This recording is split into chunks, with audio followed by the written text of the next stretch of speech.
Jack, un garçon de 10 ans, se sentait malheureux que sa mère travaille 7 jours sur 7 pour subvenir à leurs besoins quotidiens. Il a donc décidé de prendre les choses en main en se rendant au travail de sa mère et en parlant à son patron dans l'espoir de la soulager. Jack était un garçon de 10 ans qui vivait avec sa mère célibataire, Debra. Il n'a jamais connu son père, et c'est donc sa mère qui a joué le rôle de mère et de père pour le jeune garçon.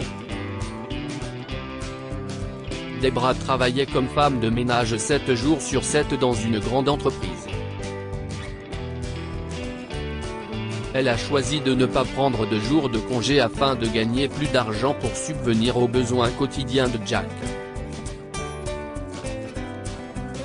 Cette mère travailleuse ne le montrait jamais, mais travailler tous les jours de la semaine était épuisant pour elle.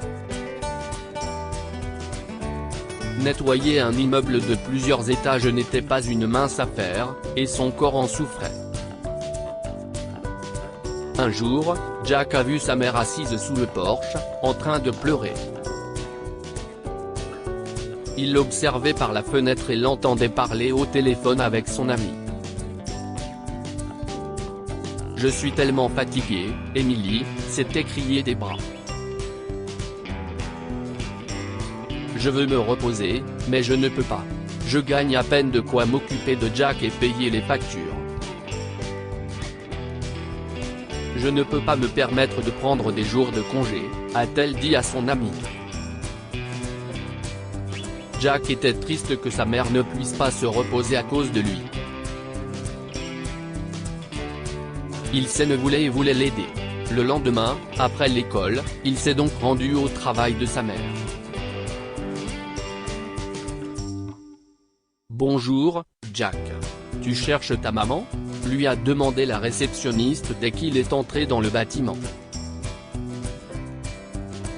Jack a secoué rapidement la tête. « Non, madame. Ne dites pas à ma mère que je suis ici. Je suis ici pour voir son patron, Monsieur Jefferson », a dit Jack à la femme. La femme était surprise, cela se voyait sur son visage. Néanmoins, après les incessantes supplications de Jack, elle a décidé d'appeler M. Jefferson pour l'informer de son visiteur inattendu. Monsieur Jefferson a permis à la femme d'amener Jack à son bureau et lorsque Jack est arrivé, il s'est soudainement senti nerveux. « Qu'est-ce ce qui me vaut ce plaisir, jeune homme ?» a demandé M. Jefferson à Jack. Il lui a dit de s'asseoir sur le canapé devant sa table. « Monsieur, je m'appelle Jack. Ma mère, Debra, travaille ici comme femme de ménage », a dit Jack en se raclant la gorge. « Je suis venu vous demander si vous pouviez accorder à ma mère des jours de congé payés. Elle refuse de prendre un jour de congé même si elle est fatiguée parce qu'elle dit qu'elle a besoin d'argent pour s'occuper de moi », a expliqué Jack. Monsieur Jefferson a été surpris d'entendre cela. « Je sais que ta mère travaille dur, Jack, et nous lui sommes reconnaissants de ses services. Je suis surpris d'entendre qu'elle veut prendre un jour de congé mais qu'elle refuse de le faire. Les choses sont-elles difficiles à la maison ?» Jack a hoché la tête. « Il n'y a que ma mère et moi à la maison. Il en a toujours été ainsi parce que je n'ai jamais connu mon père. Au fil des ans, ma mère a travaillé dur pour payer nos factures et s'occuper correctement de moi. Hier, je l'ai entendu pleurer au téléphone, se plaignant d'avoir mal au corps. Je me sens mal à l'aise, monsieur », s'est écrié Jack.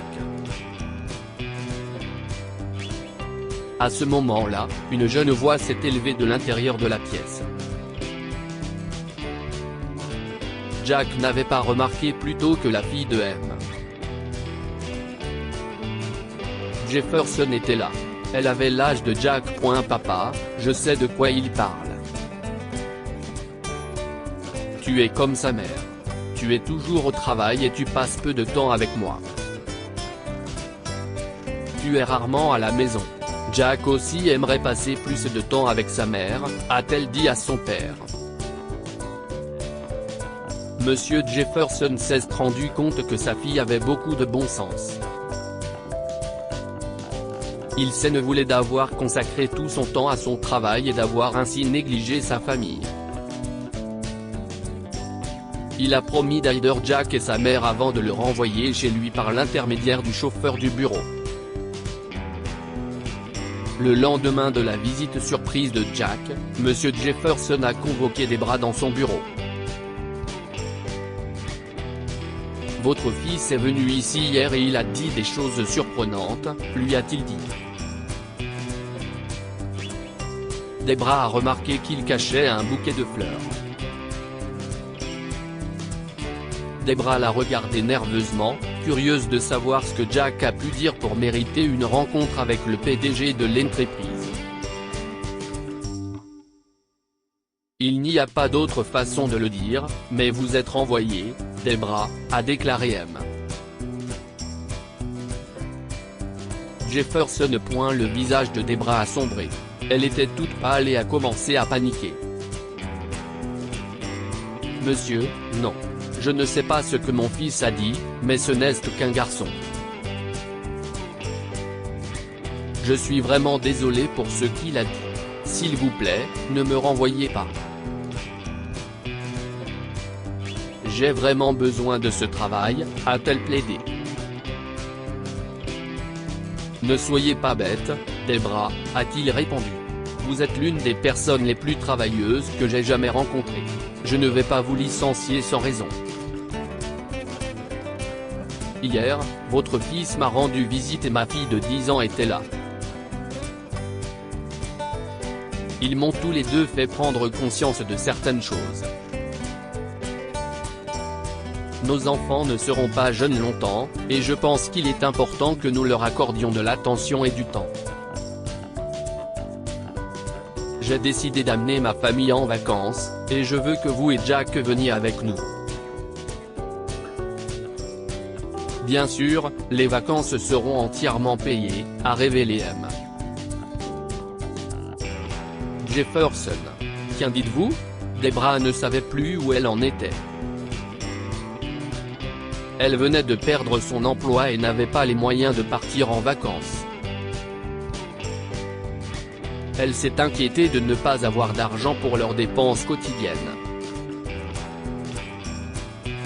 J'apprécie votre gentillesse, monsieur, et j'aimerais aussi passer du temps avec mon fils, mais je ne peux pas me permettre de ne pas avoir de travail en ce moment. S'il vous plaît, monsieur, si vous pouviez me donner une chance, j'aimerais garder mon emploi, a encore supplié Debra. Ce n'est pas possible, Debra. Vous n'avez pas votre place dans le monde de l'entreprise. Je veux vous inviter à travailler pour ma famille. Vous et Jack pourrez vivre avec nous. Nous avons un cottage dans notre jardin qui serait parfait pour vous deux, a proposé M. Jefferson. Vous n'avez besoin de travailler que quelques heures par jour, puis vous pouvez vous retirer au cottage où vous et Jack pourrez passer plus de temps ensemble. Vous avez élevé un jeune homme très gentil qui se soucie vraiment de sa mère, vous devez le chérir. À ce moment-là, M. Jefferson a sorti un bouquet de fleurs.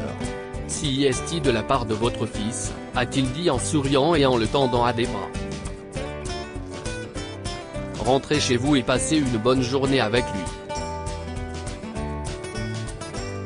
Debra ne croyait pas ses yeux. Pour la première fois depuis des années, Jack et elle ont pu partir en vacances.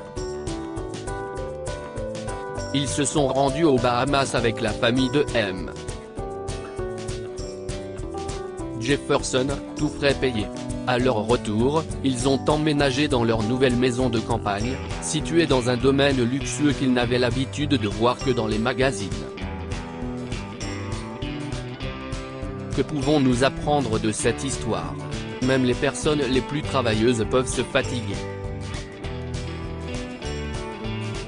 Debra a refusé de prendre un jour de congé parce qu'elle devait travailler pour payer les factures. Elle a pleuré d'épuisement, mais a tenu bon le lendemain et est allée travailler malgré tout. Il est important de faire attention à son corps, car ne pas prendre soin de soi peut entraîner des complications plus coûteuses. Nos enfants méritent notre amour et notre attention au même titre que notre travail. Debra et Monsieur Jefferson ne pouvaient pas passer du temps avec leurs enfants à cause de leur travail. En fin de compte, ils ont tous deux réalisé que la famille doit toujours passer en premier et que leur vie ne doit pas tourner uniquement autour de leur travail. Partagez cette histoire avec vos amis. Elle pourrait égayer leur journée et les inspirer.